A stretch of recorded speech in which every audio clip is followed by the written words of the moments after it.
Tangled Galaxy Part 1.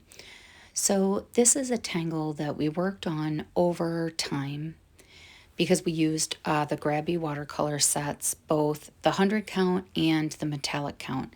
I couldn't fit it all in one video. In fact, the whole section of painting, TikTok wouldn't let me download. So you got to see a little bit of it there. But you can create this however you want. I just started with the moon in the center and then kind of just had these rays of what I would say the galaxy turn into sections that are all going to be different tangles. So this one here would be my version of flux. But when we add that little ink spot right here at the bottom, it turns into the tangle tagh. And I don't want you to get all hung up on the names of the tangles because many of them have confusing names, and it's not really about the name of the tangle, it's about what you create with it. So I show the beginning of the tangle to you, and then you take it and make it original, adding your own things to it. Now, the whole point of all of my tangles and why I teach tangles and why I go live for free and why I give all this information for free is for self-care. It's for relaxation, stress relief. We begin our tangles with gratitude. We take some inhales, breathing in the things we're grateful for. We exhale all the junk. And then we hold the pen lighter. And we're lighter with how we push down on the pen. So for my teaching purposes of the Zentangle method, it's about the journey to the end of the tangle. The tangle's a bonus at the end. It's all about self-care. It's all about breathing. Are you holding your breath? This here is called poke root.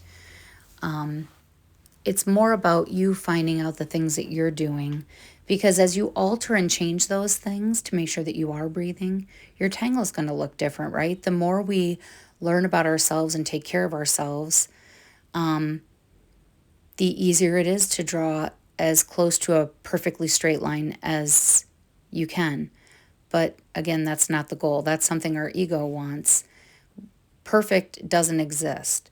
So trying to achieve it is one of the things we learn as we do this is it's not achievable and it's not meant to be.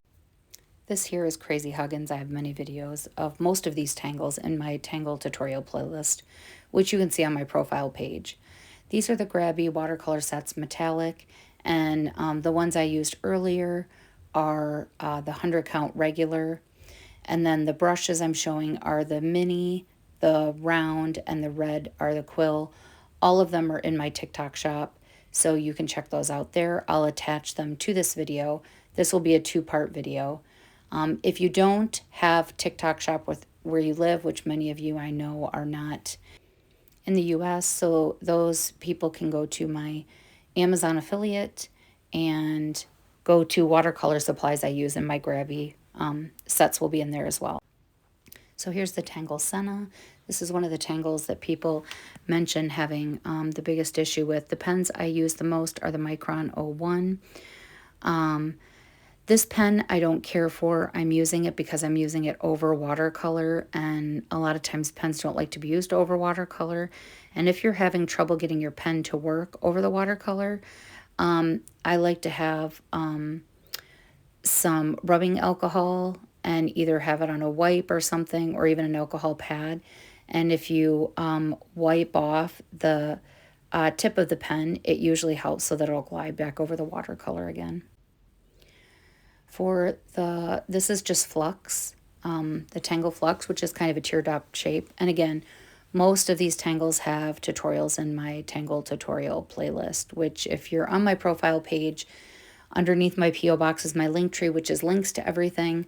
And then underneath that, above my pinned videos, you'll see playlists. If you scroll all the way to the left, you'll see Tangle tutorials. So this tangle above is printemps. There's many of them here, so printemps, which means spring in French. And then I'm weighting it. So I'm just adding some extra ink to make it look a little more 3D. This bottom one is paradox. I love doing paradox in odd shapes, not just triangles or squares. I recommend you try it and see how you like it. The more you do tangles that you're uncomfortable with, the easier they become and the more that you like them. So go outside of your comfort zone and try those tangles that maybe you just think aren't your favorites. Now wait for part 2.